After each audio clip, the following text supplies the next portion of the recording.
ਹੁੰਦੀਆਂ। ਆਪੇ ਬੰਦਾ ਸਿੱਖ ਜਾਂਦਾ ਖਾ ਖਾ ਕੇ ਠੋਕਰਾਂ ਜੀ, ਠੋਕਰਾਂ ਬਦਾਮਾਂ ਨਾਲੋਂ ਤੇਜ਼ ਹੁੰਦੀਆਂ।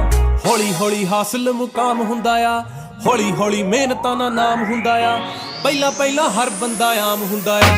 ਦੁਨੀਆਦਾਰੀ ਚੋਂ ਜੋ ਤਰਾਸ਼ ਬਣਦੇ, ਆਪਣੇ ਤੇ ਰੱਖ ਵਿਸ਼ਵਾਸ ਬਣਦੇ ਹੋਏ। ਆਮ ਜਿਹੇ ਮੁੰਡੇ ਵੀ ਨੇ ਖਾਸ ਬਣਦੇ, ਆਮ ਜਿਹੇ ਮੁੰਡੇ भी ने खास बनते हो, आम जेहे मुंडे भी ने। इब्राहिम नहीं है छोरे, बदनाम थे जो छोरे, बड़ा नाम हो गए छोरे, गुमनाम थे जो छोरे, नाकाम थे जो छोरे, बड़े काम करे छोरे, ना आराम करे छोरे, हम गाम आले छोरे, ओवर करे